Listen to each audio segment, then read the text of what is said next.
સહજાત્મ સ્વરૂપ પરમ ગુરુ ભૌતિક ऐहिक સુખ મળ્યું, આ તો મને ધર્મનું ફળ મળ્યું એમ જણાય છે. તે અંગે તમારો પ્રશ્ન છે. મૂળમાં મુમુક્ષતા નથી આવી અને જે છૂટવાનો કામી નથી તે ઉપલબ્ધ દૃષ્ટિએ ભગવાનની કૃપા કે ધર્મનું ફળ ગણી ભૌતિક સુખ સંપત્તિમાં રાજીપો વેદી ભેગી કરેલ પુણ્યની મૂડી વેડફી પાછો ખાલી થઈ જાય છે. પણ આ દશા જીવને પુણ્યાનુબંધી પુણ્યથી મળી છે કે અનુબંધ પાપનો છે, આ વિચાર અગત્યનો છે. ખરો મુમુક્ષુ વિચારે અને સમજે કે એક અંશ શાતાથી કરી પુણ્યકામતા સુધીની સર્વ સમાધિ તેનું સત્પુરુષ જ કારણ છે. પણ આ જીવને કાંઈ ભોગવવાની હવે ઈચ્છા નથી. ભોગવતા જતાં પોતે જ ભોગવાઈ જાય છે, આ સમજણ આવી ગઈ છે.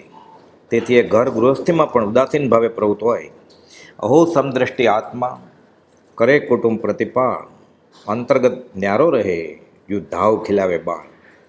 પરમ કૃપાદેવ વચનામૃત 443માં બોધે છે કે સંસાર સંબંધી કારણના પદાર્થોની પ્રાપ્તિ સુલભપણે થયા કરે અને બંધન ન થાય એવો કોઈ પુરુષ હોય તો તે તીર્થંકર કે તીર્થંકર જેવા જાણીએ છીએ.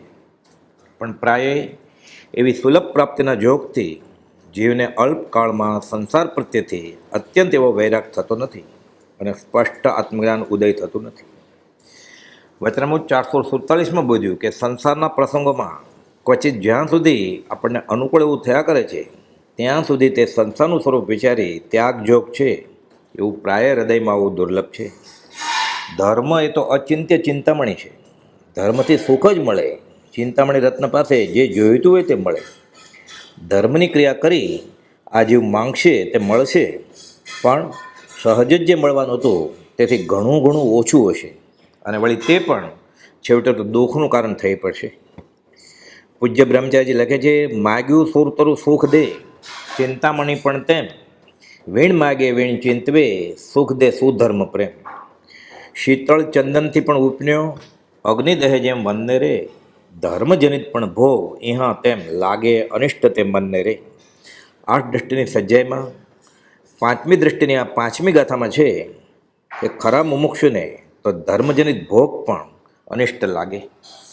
ખાસ છૂટવાના કામીને અંતરંગ ભાવના કેવી ઝંખના હોય તે આ ગાથામાં જણાવ્યું છે. ચંદન સ્વભાવે તો શીતળ, છતાં તેની સૂકી ડાળીઓ ઘસાતા જે અગ્નિ પ્રગટ થાય તે આખા વનને બાળી નાખે. એક તિખારામાંથી આખું વન ભડકે બળે, લીલું સૂકું બધું બળે.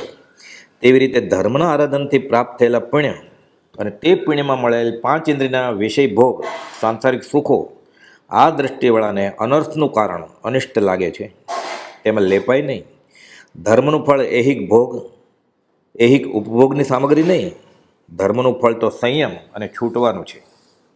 આ લક્ષ્ય કરેલ ધર્મકરણી પુણ્યાનુબંધી પુણ્યનું કારણ હોય ને તે અનુકૂળતા જીવને ઉત્તરોત્તર આગળ વધારી ઠેઠ મોક્ષ સુધી લઈ જાય છે. સંકિત સાથે બંધાયેલું પુણ્ય પરંપરાએ છૂટવાનું જ કારણ બને છે. પણ જેનું ફળ વિપર્યાય આવ્યું તેની શરૂઆત ખોટી જ હોય, આ સિદ્ધાંત હૃદયમાં આંકી લેવાનો છે. વ્યવહારિક લક્ષ્ય કરેલ ધર્મકરણીમાં પણ પુણ્ય તો બંધાયા છે. આ પુણ્યના ઉદયમાં ભૌતિક સામગ્રીઓ પણ મળે અને તે વાપરે કે પુણ્ય નષ્ટ થયું, ખાધું પીધું અને તારા જ કર્યું. સુખ પ્રાપ્ત કરતાં સુખ ટળે, એફડી વટાવી લીધી, એનકેશ કરી લીધી. મહાભારતના યુદ્ધ થયા બાદ શ્રી કૃષ્ણે કુંતાને માગવા કહ્યું ત્યારે તેમણે દુઃખ માગ્યું. કારણ પૂછતા જણાવ્યું કે હે કૃષ્ણ, દુઃખમાં તું મને યાદ આવીશ, સુખમાં તો હું તને પણ ભૂલી જઈશ. સુખમાં સાંભળે સોની, દુઃખમાં સાંભળે રામ. ભરત ચક્રવર્તીને રાજ કરવું ગમતું નહોતું.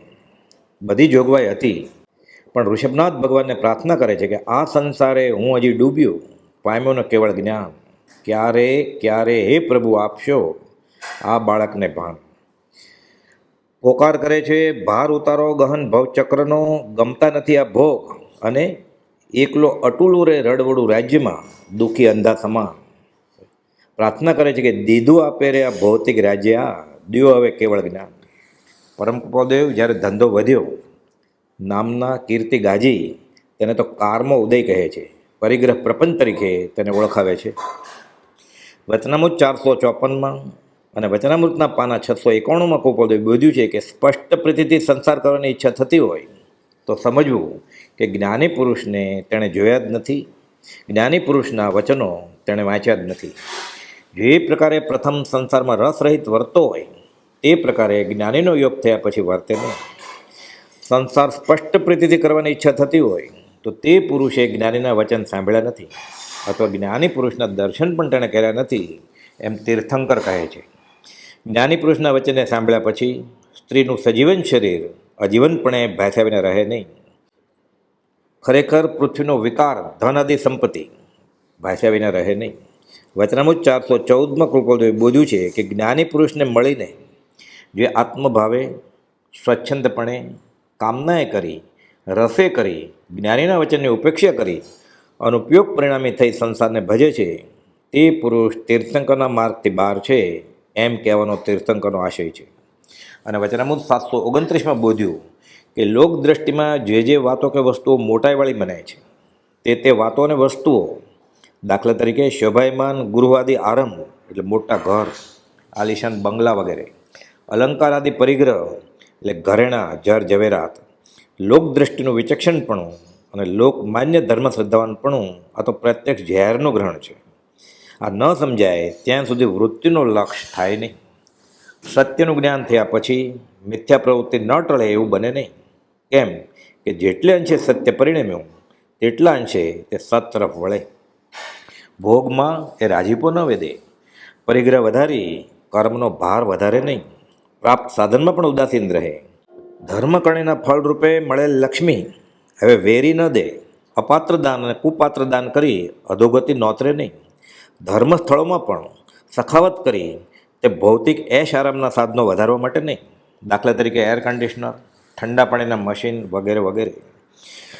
લોકની દ્રષ્ટિને જ્યાં સુધી આ જીવ વમે નહીં તથા તેમાંથી અંતર્વૃત્તિ છૂટી ન જાય ત્યાં સુધી જ્ઞાનીની દ્રષ્ટિનું વાસ્તવિક મહાત્મ્ય જીવને લક્ષ્યગત થઈ ન શકે એમાં સંશય નથી એમ કૃપાલદેવ બોધે છે. વચનામૃત 561માં બોધ્યું કે અસાર અને ક્લેશરૂપ આરંભ પરિગ્રહના કાર્યમાં વસતા જો આ જીવ કંઈ પણ નિર્ભય કે અજાગ્રત રહે તો ઘણા વર્ષોનો ઉપાસેલો વૈરાગ પણ નિષ્ફળ જાય એવી દશા થઈ આવે છે. નિરુપાય પ્રસંગમાં કંપતા ચિત્તે ન જ છૂટી શકાય તો પ્રવૃત્તિ ઘટે. એ વાતનો મુમુક્ષુ જીવે કાર્ય ક્ષણે ક્ષણે અને પ્રસંગે પ્રસંગે લક્ષ્ય રાખ્યા વિના મુમુક્ષતા રહેવી દુર્લભ છે. આરંભ અને પરિગ્રહ એ તો વૈરાગ અને ઉપશમના કાળ છે. સહજાત્મ સ્વરૂપ પરમ ગુરુ